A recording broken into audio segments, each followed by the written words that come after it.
कहते हैं महाराज, सूत जी से शौनकादि ऋषियों ने कहा, प्रभु क्या कोई पुण्य आत्मा ही भगवान की कथा सुन सकती है? कहते नहीं महाराज, सब सुन सकते हैं। क्या भगवान पापियों का भी कल्याण करते हैं? कहते महाराज उनका भी कल्याण करते हैं। जिसने कभी भी नाम ना लिया हो भगवान का, वो मरने के बाद भी क्या भगवान की कथा सुनकर तर जाते हैं? कहते वो भी तर जाते हैं। कहते भागवत की कथा सुनने से कौन कौन शुद्ध हो जाते हैं? उसी के बारे में प्रश्न किया कि के विशुद्धन्ति वदन्तु मह्यम् सप्ताह यज्ञेन कलो कथामयीन। कि महाराज सप्ताह यज्ञेन कथामयीन, कौन कौन जीव जो है महाराज भगवान की कथा सुनकर पवित्र हो जाता है? कहते सब पवित्र हो जाते हैं। इह जन्म पर जन्म जन्म जन्मांतरे भवेत पुण्यम तदा भागवतम लभे। पहले तो भगवान की कथा मिलना ही बहुत मुश्किल है, क्योंकि भगवान की कथा भी ऐसे नहीं मिल जाती। कहते जन्म जन्म के जब हमारे पुण्य इकट्ठे होते हैं तब हमारे घर में कोई संत ब्राह्मण आते हैं महाराज। ऐसे तो संत महात्मा ब्राह्मण हर रोज मांगने वाले आ जाते हैं, परंतु कहते हैं जो दिव्य विभूतियां होती हैं, जिनके चरण पड़ते ही हमारा ये शरीर भी पवित्र होता है और घर भी पवित्र हो जाता है। ये संत मंडली क्या है? ये चलता फिरता तीर्थ है महाराज, तीर्थराज। ये कथा भी तीर्थराज है। कुछ लोग प्रयाग में स्नान करने के लिए जा रहे हैं, महाकुंभ चल रहा है। जो ना जा पाए वो भगवान के इस तीर्थ में रमण करें। उस तीर्थ में स्नान करने से शरीर के पाप नष्ट होते हैं। इसमें स्नान करने से हमारे मन के पाप नष्ट होते हैं। संतों ने पूछा, महाराज आपने तो बड़ी आसानी से कह दिया कि जो भी हो सब तर जाते हैं कथा सुनकर, चाहे भक्त हैं चाहे पापी हैं, चाहे किसी ने भगवान का एक बार भी नाम ना लिया हो। कोई ब्रह्म हत्यारा है वो भी तर जाता है।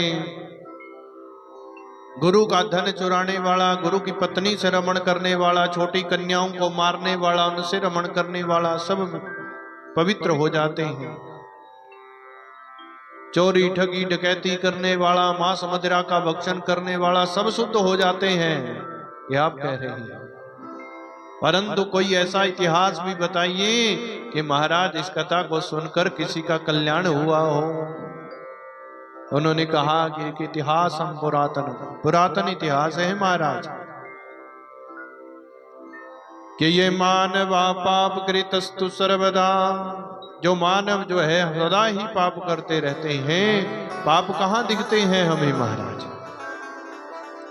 कि जीव के अंदर पाप है या पुण्य है ये कैसे पता चलता है? भागवत कहती है महाराज, जो सदा सर्वदा पाप करता रहता है, और उनके गुण क्या कहा कि सदा दुराचार रता विमार्ग। वो सदा दुराचारियों के साथ रमण करते हैं, घूमते हैं फिरते हैं।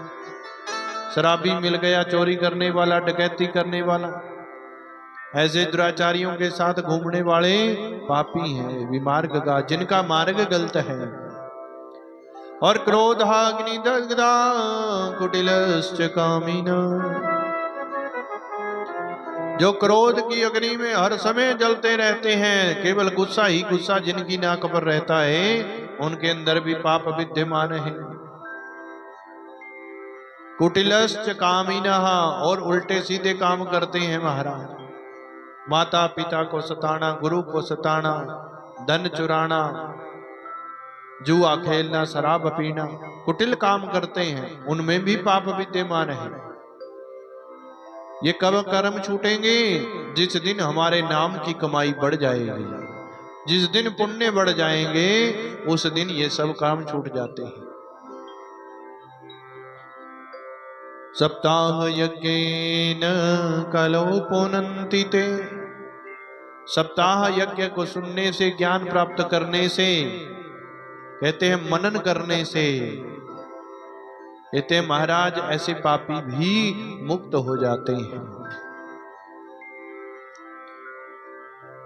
महाराज इतिहास सुनाइए, कोई पुरातन इतिहास सुनाने लगे कि तुंगभद्रा तटे पूर्वम भूतपत्नम व्युत्तमम यत्र वर्णा स्वधर्मेण सत्य सत्कर्म तत्परा। महाराज तुंगभद्रा तट के ऊपर एक गांव बसा हुआ है और उस गांव में जितने भी वर्ण के लोग हैं वो अपने अपने वर्ण के अनुसार काम कर रहे हैं। ब्राह्मण देवता ब्राह्मण कर्म, क्षत्रिय क्षत्रियों का कर्म, वैश्य व्यापार का कर्म, शूद्र सेवा का कर्म करके उस गांव में रहते हैं। सब कुछ ठीक चल रहा था। वहीं पर एक आत्मदेव नाम के ब्राह्मण हैं। कथा बड़े ध्यान से सुनना महाराज, ये स्पेशल मेरे हिसाब से तो कलियुगी जीवों के लिए कथा बनाई गई है। कथाएं तो सब ही हमारा मन दर्पण जो है महाराज वो खोलती हैं। क्या करती हैं? हमारे मन को खोलने के लिए कथा होती है। कथा सुनकर जाने से कुछ नहीं मिलेगा, परंतु जब तक कथा हृदय में नहीं उतरी, जब तक कथा समझ में नहीं आई, जब तक कही हुई कथा पर हम नहीं पहुंचे, जब तक कथा में बैठकर ये विचार नहीं होया कि ऐसी कितनी गलतियां कर रहे हैं, उन गलतियों को सुधारने के लिए कथा सुनाई जाती है। दूध एक बार उबलकर गिर गया, दूसरी बार उबलकर गिर गया, तीसरी बारी डंडा बजना हाथ में। क्यों? ये हुण याद रहूंगा भाई, 2 बारी तक गिर ले, 2 बारी टोक भी दिया, परंतु यद्यपि फिर तीसरी बारी चौथी बारी फिर बार बार वही गलती हो रही है, तो क्या करते हैं? देखने वाला आपको दंड देता है, चाहे डंडा मारेगा, चाहे जोर से बोलेगा, क्रोध से बोलेगा। फलस्वरूप कहते हैं महाराज कथा भी बार बार सुनाई जाती है कि एक बार समझ नहीं आई, दूसरी बारी, तीसरी बारी, चौथी बारी कभी ना आएगी समझ। तो महाराज वो कथा जब समझ में आएगी तब हृदय में आएगी कि महाराज आखिरकार ये कथा सुनाई क्यों जा रही है। व्यास जी महाराज हमसे भी हजारों गुना ज्यादा सोचने वाले थे, तो उन्होंने ये कथा कलयुग के लिए महात्म्य में ही लिख दी, क्योंकि कलयुग में प्रधान पुराण जो है श्रीमद् भागवत है महाराज। सोच विचार कर देखना महाराज, आत्मदेव स्वयं का देव है। आत्मदेव नाम है ब्राह्मण देवता का, और महाराज पत्नी का नाम है धुंधुली देवी। धुंधुली का अर्थ है दुर्बुद्धि, सदा उल्टे कामों में रत रखना। ये शरीर है आत्म देव और महाराज ये बुद्धि देवी है धुंधली महारानी। घर गृहस्थी में जैसे होगी घर में घरवाली धर्म पत्नी, वैसी घर की हालत हो जाएगी महाराज। जैसी होगी वैसी ही हालत होगी। कथा क्या कह रही है कि धुंधुली जो है उल्टी बुद्धि वाली है। कैसे कैसे गुण है धुंधुली में? भागवत लिखती है कि लोग वार्तरता क्रूरा प्रायसो बहुजल्पिका शूरा च गृह कृतेषु कृपणा कलह प्रिया। कैसी हैं महाराज? लोक वार्तरता। कहीं ये गुण आपके अंदर तो नहीं है, हमारे अंदर तो नहीं है, उसी का मंथन करने के लिए भागवत की कथा बनी है। किसी को सुनाने की नहीं, टोंट करने की बात नहीं है। हमें अपने मन का मंथन करना है। दुनिया क्या कहे, क्या सोच रही है, किसी को हम सुधार नहीं सकते। खुद को ही सुधार लो तो जीवन अपने आप सुधर जाता है। मैं नशा नहीं छोड़ूंगा, परंतु अपने पुत्र को उपदेश देंगे, अपने चेले को उपदेश देंगे, महाराज ये गंदी चीज है, ये नहीं पीनी चाहिए। खुद संजानो पी के आना कहने महाराज। तो कहते हैं महाराज वो नहीं, पहले क्या करना पड़ेगा, पहले आपको वो आदत छोड़नी पड़ेगी, तब बच्चे जाकर छोड़ेंगे। हमारे बापू ने भी छोड़ दिया काम, इसीलिए हम भी नहीं पिएंगे। तो धुंधली कैसी है महाराज, लोक वार्ता, लोगों ने चुगलियां करने में सबसे आगे, लोगों की बातें करने में सबसे आगे। और कहते हैं महाराज क्रूरा स्वभाव कैसा है, बड़ा ही क्रूर स्वभाव है। कोई बुलाए भी तो उकड़ी भी कुआड़ी मंगना पैना कहते ऊपर। जे किसी ने बुला भी लिया तो भी कैसे बोलना, बड़े क्रोध से बोलना। क्रूरा प्रायसो बहु जल्पिका, पराए बिना मतलब से बोलते रहना कहते महाराज। पराए जो है महाराज, बिना मतलब से दांत निकालते रहना, बिना मतलब से टोंट करते रहना, बिना मतलब से ही कहते हैं महाराज गाल बजाते रहे। और भल स्वरूप रायसो बहु जल्पिका, पहले तो क्या है, लोग बातों में रहते रहे, और लोगों की बातों के बाद भी क्या है, अगर किसी ने बुला भी लिया तो बड़े ही कहते हैं क्रोध से बोलना। क्या हो गया, ये काम नू कहते हैं मैनू ही कही जाते, काम मैं ही दिखती थानू घर, दूसरे नहीं दिखता कोई नहीं। तो कहते हैं महाराज दूसरे की बातें करने में रत, गरूर स्वभाव, और कहते हैं प्रायसो बहुजल्पिका, बहुत ज्यादा बोलने वाली है धुंधली जो है। और कहते हैं शूरा चक्रीह कृत्येषु, घर के काम काज करने में बड़ी ही निठल्ली कहते महाराज। दूसरे के घर में जाकर उपदेश देना, महाराज झाड़ू पोछा कर ले करो, ये कर ले करो, वो कर ले करो। अपने घर में कदी झाड़ू नहीं, कदी पोछा नहीं कहते महाराज। और कहते गंदगी है, गंदगी फैली हुई है, दूसरे ने उपदेश देना, अपने अंदर जो गंदगी है उसको नहीं ठीक करना है। कृपणा सब कुछ होंदे होए भी क्या ना, क्या कहते महाराज, साडे पता है ही कुछ नहीं रब ने दिया, सानू तो भुले गया रब। कहते महाराज संत महात्मा कहते हैं तीन चीजें जिस व्यक्ति की सही है, कहते हैं महाराज वो समझ लो कि स्वर्ग में बैठा है।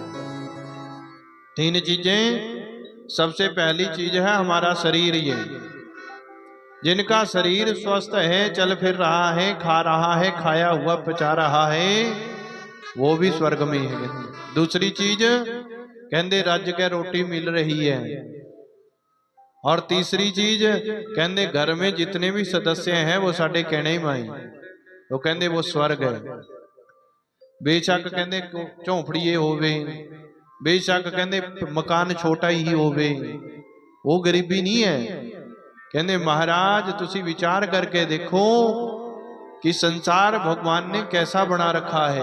कभी विचार करे तुसी इस संसार के बारे कैसा बना रखा है, भगवान ने ये संसार कैसा बनाया। कहते महाराज अजीबो गरीब संसार बनाया। जिसका शरीर खपा रहा उसके पास पैसे नहीं है, कमी है पैसे की, वो काम करदा और खा लेंदा, क्यों जी, उन्होंने मेहनत करके खाना पैंदा, उदा शरीर निरोगी भी है और खपा भी रहा। कुछ कुछ ऐसा है कि महाराज उनका शरीर तो तंदुरुस्त है पर खाने के लिए पैसे नहीं है। और भगवान ने शरीर कहते हैं महाराज जिनको बहुत ज्यादा पैसे दे रखे हैं उनके शरीर में अनेक बीमारियां लगी हुई हैं। शुगर है महाराज, मीठा नहीं खाना, हाई बीपी है, घी नहीं खाना, दूध नहीं पीना है जी, और कई चीजा दादनिया कहते महाराज ये भी नहीं खाना, वो भी नहीं खाना। तो फल स्वरूप जो है भगवान ने जिनको खप रहा उनके पास पैसे नहीं दे, और जिनके पास पैसे है उन्होंने खपदा नहीं है, उन्होंने ना करी भी है। और कहते हैं महाराज संसार में कहते किसी के पास बहुत ज्यादा धन है तो उसको बच्चे नहीं दे हुए है भगवान ने। करोड़ा करोड़ा रुपया पिया कहते लोगों के पास, पर अगे न्याणे नहीं है कहते खाने। और जिदे कोल 5-6 न्याणे है वो खिलाने की चिंता में डुबिया वा भी किया ढिड पाला इंदा किया पढ़ावा है। तो संसार भगवान ने बड़ा अजीब तरीके से बनाया हुआ। इसीलिए ये सोचो कि भगवान पेट भर के खाना दे रहा और रहने के लिए छत दे दी है, और कहते हैं महाराज न्याणे साडे कहने मां, तो कहते हैं महाराज हम स्वर्ग में बैठे हैं। क्योंकि महाराज आज से 20-25 साल पहले चल जाओ तक किसी कोल कहते गड्डी मोटरसाइकिल हुंदा था, हुण घर घर में 4-4 खड़ी हैं भगवान की कृपा से। तो कहते हैं महाराज अब तो सब कुछ है, सब कुछ होने के बाद भी मन नु टकोता नहीं है, बस मन शांत नहीं है। तो कहते हैं धुंधुली भी क्या कहती हैं, सब कुछ है घर में पर कैसी है, कृपणा है महाराज। जे कोई मंगने वाला आ गया तो महाराज पहले ही गेट बंद कर देना, और महाराज अगर गेट खड़काण भी कोई लग गया तो अंदर से बोलना भाई घर वाले है नहीं, अज मैं तो परौणी आई भी उरे कि 10 रुपये देने ही ना पै जाए कहते। और कलह प्रिया प्राय जो है घरों में किसी नाल नहीं बनती है, लड़ाई सारे गले करती, कलह प्रिया। तो कहते हैं कड़ा क्लेश पाना जो है दूसरे के घर में भी और अपने घर में भी बड़ा पसंद आता। कल युग दे कहते हैं महाराज ऐसी परिस्थिति हर घर में होनी। धुंधली कहते हैं वो बचाने के लिए तो है सप्ताह बनाइया कि साड़ी बुद्धि हिल जावे, और कहते हैं महाराज भगवान दे नाल जुड़ी रहे ताकि ये वाले गुण साडे अंदर ना आवे। कौन कौन से? एक तो कहते लोकां दी गल्लां ना होवे है जीवन में, दूसरा कहता करूर स्वभाव नहीं होना चाहिए स्त्री का, स्त्री का स्वभाव तो बड़ा ही निर्मल है। तो कहते हैं महाराज बहु जल पी का ज्यादा भी नहीं बोलना चाहिए, जितनी जरूरत है कहते हैं माताओं को उतना ही बोलना चाहिए, बहनों को उतना ही बोलना चाहिए। और शूरा कहते हैं अपने घर के कामकाज अच्छे ढंग से करने चाहिए। स्वच्छता में भगवान का वास रहता है, प्रभु से प्रेम करना चाहिए। और गृह कृतेषु अपने घर के कामकाज करने चाहिए, ये नहीं कि खाइया पीया और कहते लोगों के दरवाजे बैठ गए। नहीं ये सोचूंगे भी अज पड़ोसियों के ही बन रहे परौंठे उधर नहीं चलते, अज फलाने का खायाऊंगे कल टिमके का खायाऊंगे, ऐसा भी नहीं सोचना चाहिए। अपने घर के कामकाज में व्यस्त रहकर, और कहते हैं समय समय पर धर्म भी करवाते रहना चाहिए, ये धर्म पत्नी का काम है। धर्म करवाना धर्म पत्नी का काम है। अगर घरवाली कहेगी कि सत्यनारायण की कथा करवा लो, पंडित जी ने फोन कर लो, ताही घर में कथा हो रही है। बंदा तो बेचारा व्यस्त रहता, कहते कदी नहीं कहता है। तो इसलिए धर्म पत्नी का कर्तव्य भी ये है कि समय समय पर धर्म भी करवाती रहे, तभी तो उसको धर्म पत्नी कहा है। धर्म पति नहीं लिखा, शास्त्रों ने क्या लिखा? धर्म पति नहीं लिखा, धर्म पत्नी ही क्यों लिखी? क्योंकि धर्म पत्नी का काम है धर्म करवाना। 4 फेरे होंगे कहते महाराज, धर्म अर्थ काम मोक्ष। धर्म अर्थ काम मोक्ष फेरिया का मतलब पता थानू? जेडे 4 फेरे कराते पंडित जी, उस टाइम नहीं कोई नहीं सोचता, उस टाइम तो कहते पंडित जी फटाफट कर दो काम। तो धर्म कहते हैं महाराज पहले फेरे में लड़की आगे होती है, आगे होंगी ना, सोचा कि देखा किसी ने फेरे होंगे? पहले फेरे में खिल्ला पवाने के बाद लड़की आगे होंगी, कहते क्यों? क्योंकि धर्म कहती है महाराज कि धर्म में आपसे आगे रहूंगी पहले फेरे में। कहते ठीक है महाराज, आगे कर दी धर्म पत्नी। दूसरे फेरा फिर हुंदा खिल्ला पांदे, कहते 3 बारी फिर दूसरी बारी घुमाया जाता। दूसरे फेरे का मतलब कहते धर्म के बाद आ गया अर्थ, घर को कैसे चलाना है ये भी आपसे ज्यादा मैं जानती हूं महाराज। धर्म अर्थ ये नहीं कि महाराज अगर किसी दिन सब्जी ना मिली तो अपने प्यो कहीं चल जाना, अपने गृहस्थी को खुद चलाना वो कहते धर्म पत्नी है। घर की व्यवस्था रखनी ये धर्म पत्नी का काम है। क्यों? फेरिया में उसने दूसरा फेरा आगे होके ले आवा कि अर्थव्यवस्था भी मैं रखूंगी। तेरा काम मैं बाहर से कमा कर लियाना खिलाना, बाकी घर की परिस्थिति कैसी रखनी है वो मैं जानती हूँ। अगर पति ने 1000 रुपया दे दिया तो 500 का ही सामान गल काम चला लेना, 500 गिन बचा लेना, वो अर्थ है। कहने बच्चों को कैसे पढ़ाना, कैसे तैयार करना, घर गृहस्थी कैसे चलानी। दूसरे फेरे में लड़की कहती वो भी मैं करूंगी। तीसरे फेरे में कहती है काम। भगवान कहते हैं महाराज शास्त्र धर्म शास्त्र कि तीसरे फेरे में काम की बात आती है। काम वासना में भी आगे होंगी और घर के काम काज करने में भी आपसे आगे रहूंगी। हर काम काज आपसे आगे करूंगी, धर्म भी करवाऊंगी, अर्थव्यवस्था भी रखूंगी और काम भी करूंगी। चौथे फेरे में लड़की अकेली खीले डाल देती है और कहते हैं महाराज फिर पति को आगे कर देती है। क्यों? क्योंकि मोक्ष जो है वो पत्नी के द्वारा नहीं मिलता बल्कि पति के द्वारा ही मिलता है। मोक्ष जो भी दान पुण्य करने हैं वो आपका अंचल पकड़ कर करूंगी, आपके साथ बैठकर करूंगी, तब मोक्ष को प्राप्त होगी इसे। तो क्या है महाराज? 4 फेरों का मतलब धर्म अर्थ काम और मोक्ष। ये 4 प्रकार के पदार्थ संसार में है महाराज। जिन्होंने 4 चीजें ठीक कर ली उनकी गृहस्थी कभी बिगड़ ही नहीं सकती, ये मैं गारंटी कहता हूं। समय समय पर पत्नी को धर्म भी करवाना चाहिए और घर की व्यवस्था भी रखनी चाहिए और कामकाज भी जो है अपने घर के लिए करना चाहिए। और पति से मोक्ष की कामना रख कर धर्म यज्ञों में उनके साथ बैठना पड़ता है। बोलिए गोविंद भगवान की जय। तो कैसे है महाराज? धुंधुली के गुण जो है हमारे अंदर ना आए, इसीलिए व्यास जी ने कथा लिखी।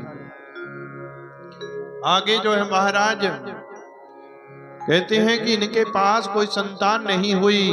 आत्मदेव जी ने बहुत बड़े बड़े यज्ञ किए, बड़ी दक्षिणा वाले यज्ञ भी किए, परंतु नाम जप मंत्र यज्ञ हवन पूजा पाठ से भी कहते हैं इनके पास कोई संतान नहीं हुई। जब संतान नहीं हुई तो एक दिन बड़ा मन दुखी हो गया लोगों के ताने सुन सुन के। पंडित जी तुसी तां लोकां दे पाठ करवांदे, पूजा करवांदे, धर्म यज्ञ करवांदे, सबका कल्याण हो जांदा, परंतु तुसी अपने भी देख ले करो, कदी पत्रा चक है थोड़ा भी कल्याण हो जाऊंगा कि नहीं। वो कह देंगे महाराज कहने वाले। तो आत्मदेव जी बड़े दुखी हुए। एक दिन किसी ने ऐसा ताना मारा तो चल पड़े मरने का मन लेकर। दुखी आत्मदेव जी महाराज पहुंच गए जंगलों में। एक तालाब के पास जाकर बड़ा मन उदास है, मरा भी नहीं जाता। कहते महाराज मरने की इच्छा तो बहुत होती है परंतु मरना सौखा थोड़े है। कहते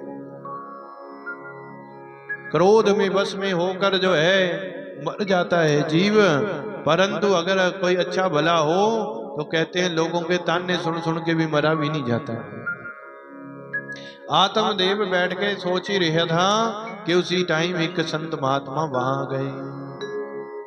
संत महात्मा वहां आए तो नारद कहते हैं आत्मदेव जी को रोते हुए देखकर पूछने लगे, कथम रोदसी विप्रत्वं काते चिंता बलीयसी वद त्वं सत्वरं मह्यं स्वस्य दुखस्य कारणम्। हे ब्राह्मण देवता क्यों रो रहे हैं? कृपया करके आप सच्चे अपने दुख का विस्तार पूर्वक वर्णन करिए। आत्मदेव जी वर्णन करने लग जाते हैं कि मैं तो बड़ा भाग्यहीन हूं महाराज। संत महात्मा जी क्या बताऊं, कैसे बताऊं। मेरे घर में एक गाय खड़ी है, उस गाय ने आज तक, वो भी बंध्या है, बांझ है महाराज, उसने भी आज तक कोई बच्चा नहीं दिया। और तो और महाराज एक आम का वृक्ष आंगन में लगा हुआ है, उस वृक्ष में आज तक कोई फल भी नहीं लगा। और तो और क्या बताऊं महाराज, बाहर से साग सब्जी लेकर आंदा कर आंदे आंदे ही सुक जाती, मुरझा जाती। कहते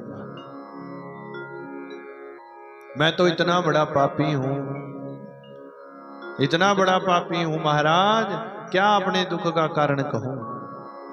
महाराज मेरे पास कोई संतान नहीं है, लोगों के ताने सुन सुनकर आज मरने की इच्छा लेकर यहां आया हूं।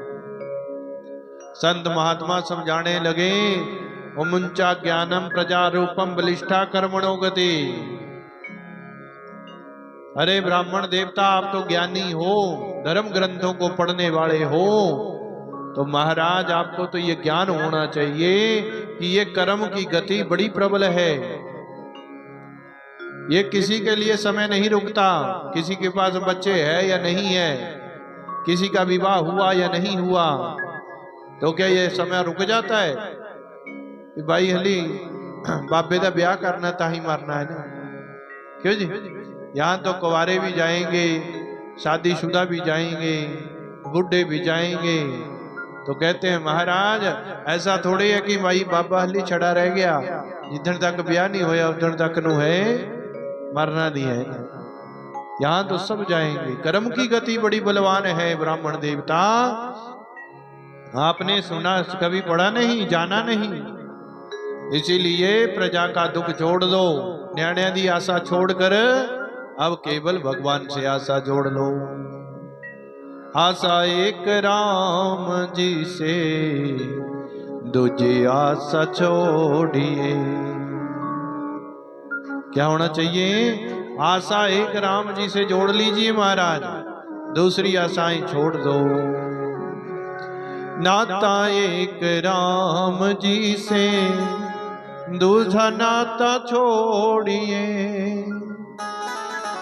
और राम रंग राम संग, सीता राम कहिए। क्या कहते महाराज? कहते एक आशा केवल राम जी से जोड़ लीजिए, दूसरी आशाओं को त्याग दीजिए ब्राह्मण देवता। अब जैसे ही महाराज ब्राह्मण देवता को उपदेश देने लग गए, तो ब्राह्मण देवता कहने लगे, हे संत महात्मा,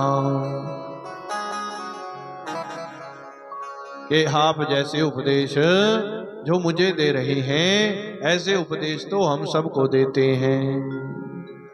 दूसरों को उपदेश दिए जा सकते हैं, परंतु उसे अपने जीवन में नहीं अपनाया जा सकता। क्यों नहीं? ब्राह्मण देवता व्यास मंच पर बैठकर सबको अच्छी शिक्षा दे सकते हैं, परंतु अपने अंदर वो शिक्षा हो तब फायदा है महाराज। अगर हमारे अंदर वो गुण नहीं है तो हमारी दी हुई शिक्षा कौन ग्रहण कर लेगा? ब्राह्मण देवता ने कहा, महाराज उपदेश तो दूसरों को दिए जाते हैं, आप क्या जानो बच्चों का सुख क्या होता है। अब छोटे छोटे न्याणे कहते आंगन में खेल दे, चाहे बाहर ते जैसा मर्जी मन लेकर आए वे होवे, न्याणिया नूं देख के कहना मन बदल जाता, चाहे बाहर ते गुस्सा ही लेकर आए वे होवे। जब न्याणे जप्पी पा के दादू दादू कहते भी लिया टॉफियां, तो कहते मन कुछ और हो जाता, पापा पापा कहकर पुकारते हैं तो मन कुछ और बदल जाता है। घर में आकर सब दुख भूल जाते हैं महाराज। आप क्या जानो कि क्या होता है पुत्रों का सुख, संतान का सुख।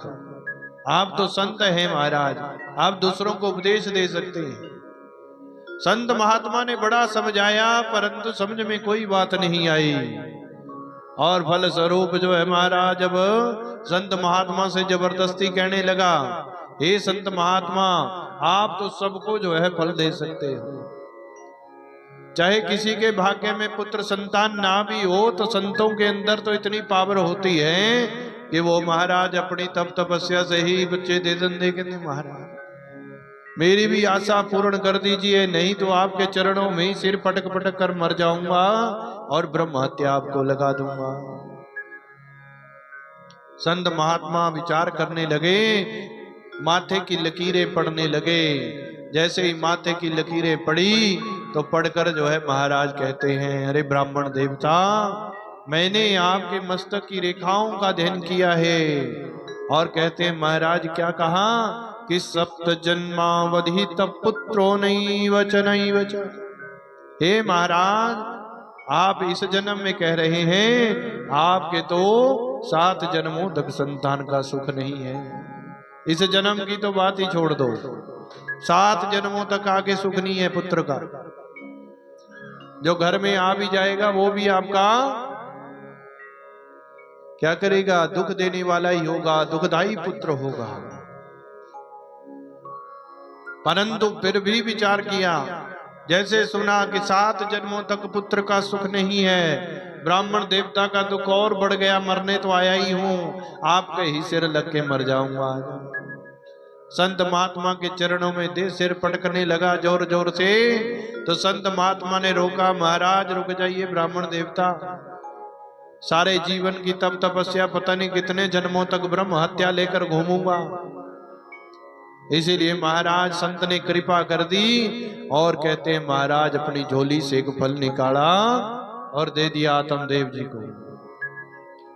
अपनी घरवाले से कह देना ये फल खा लें, कृपा भगवान की हो जाएगी। अगर कहते हैं महाराज आपकी पत्नी ने कुछ 2-4 नियम जीवन में रख लिए, साल भर भी रख लिए, तो मैं आपको विश्वास से कहता हूं कि आने वाले समय में आपके घर में एक बड़ा ही सुंदर पुत्र पैदा होगा। कहते हैं महाराज नियम बता दो कि सत्यम, कि महाराज क्या करना पड़ेगा, सत्य सोचम दया दानम एक भक्तम तो भोजनम वर्षावधि स्त्रिया कार्य तेन पुत्रो अति निर्मला। क्या 4-5 नियम है महाराज, अगर आपकी घरवाली वो रख लेगी तो मैं विश्वास से कहता हूं बड़ा सुंदर और सद्गुणवान पुत्र आपके घर में पैदा होगा। पहला नियम सत्य है, अपनी घरवाली से बोलना कि सच बोलना। पंडित जी विचार करने लग गए, कहते सच तो कदी कहती ही नहीं है। पंडितानी कह जी है, कहते सच नहीं कहती कदी नहीं। चलो कहते एक अद्धा गुण ना भी अपनाया कोई गल नहीं। कहते दुआ नियम, कहते हैं सोचम, बड़ा नियम पूर्वक रहना पड़ेगा, सुबह 4 बजे उठना पड़ेगा, अपने भगवान का वंदन करना पड़ेगा, अपने भगवान को प्रभु को याद करना पड़ेगा, सत्संग कीर्तन करो, राधा राधा का जप करो, नाम कमाई करो। और फल स्वरूप जो है कहते महाराज इत्थे भी कहते फेल ही है प्रोग्राम। उठने का टाइम तो 10-11 बजे का, 12-1 बजे तक तो नहांदी है, कहना रोटी तो मैनू नहीं कहता पुगती है। जे मैं भी कह दमा भी चल साजरे जाना दूध का गिलास ही गर्म कर दे, तो कहती कोई गल नहीं जजमाना ही पी ली जाके, बथेरिया मैं समझ है। तो खाने पीने की बात आती है तो महाराज पंडित जी उठी खा लियो जिथे कथा करने चले भी है, नहीं पैर धो देने थोड़े, ऐसी ऐसी नियम। चलो कोई गल नहीं कहने महाराज कि सत्य सोचम, 2 नियम का हो गए फेल। कहते तीसरा कहते दया, दूसरों के ऊपर दया भी करनी पड़ेगी, जीवों पर दया करनी पड़ेगी। दया क्या है, कुत्ते ने रोटी पादनी, गाय ने रोटी पानी और उनकी सेवा करनी, गौशाला में जाकर कुछ ना कुछ दान पुण्य करना, भाग्य के अनुसार सत्कर्मों में आकर अपना काम करना। तो फल स्वरूप जो है ये काम भी करने पड़ेंगे, दया भी करनी पड़ेगी। ना ना महाराज दया तो किसी के मन में भी नहीं है, दया नहीं है कहते पंडितानी के मन में। तो कहते हैं महाराज दानम, फिर दान भी करना पड़ेगा। क्या करना पड़ेगा, दान भी करना पड़ेगा। जो घर में दरवाजे पर आ जाएगा उसको दान दक्षिणा भी देनी पड़ेगी। पंडित जी सोचते कहने तो पहले ही जंदा ला लेंदी अपने कुंडे, दरवाजे पहले ही मोड़ लेंदी, जे पड़ोसियों की घंटी बजदी होनी है जंगम बाबे, वो अपना पहले ही दरवाजा मोड़ लेंदी। भी किसी ਨੂੰ ਦਾਨ ਪੁੰਨ 10 ਰੁਪਏ ਪਾਣੇ ਨਾ ਪੈ ਜਾਵੇ क्यों खजाना खाली हो जाना जो 10 रुपये पाते किसी को तो फल स्वरूप जो है कहने दान करने में भी असमर्थ है तो जो पांचवा नियम कहा कि एक भक्तम तो भोजनम कहने रोटी एक ही टाइम खानी पड़ेगी भोजन एक ही समय करना पड़ेगा पंडित जी कहते 3-4 बारी तक खाए लेंदी दिन में कितनी बारी रोटी कहते 4 बारी भी हो जाती 5वीं बारी भी हो जाती जद मर्जी देख ले फुलका हथ पर ही होंगे कहने रखे कहते महाराज एक टाइम जे कहते था बीमार ही पै जाऊंगी अगर मैं एक टाइम को बोल दिया कि एक टाइम ही रोटी खानी तो कहना फिर तो साकड़ा ही करके पै जाऊंगी करा तो महाराज फल लिया और फल लेकर सोच विचार करते हुए घर पहुंचे कहते चलो नियम हो या ना हो घर में पुत्र तो हो ही जाएगा चाहे उखड़े जम जाए क्यों उखड़ पुत चाहे उखड़ पुते जम जाए भाई कहना पुत तो होगा ही है जैसा मर्जी हो जाए महाराज पुत्र की आशा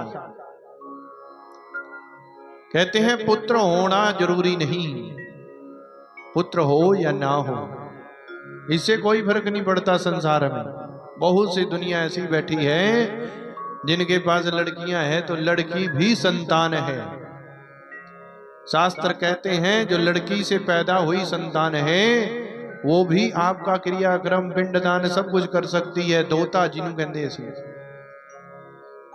ऐसा नहीं है कहते हैं पुत्र हो तो सद्बुद्धिवान हो पुम नाम के नरक से जो उतार दे उसे पुत्र कहते हैं एक नरक है महाराज जिनके पास पुत्र नहीं होता वो उस नरक में गिर जाते कहते जाके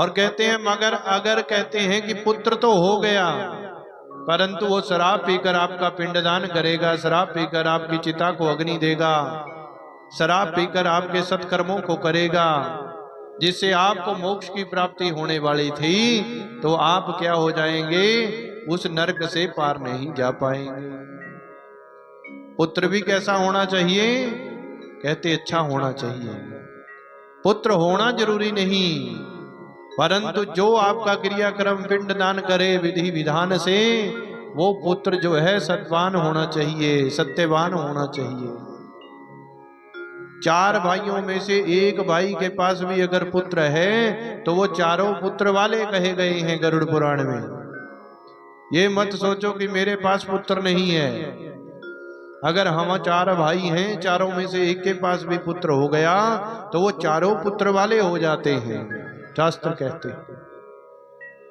ना हुआ तो पुत्रियां भी पुत्र से ऊपर है आज के जमाने में तो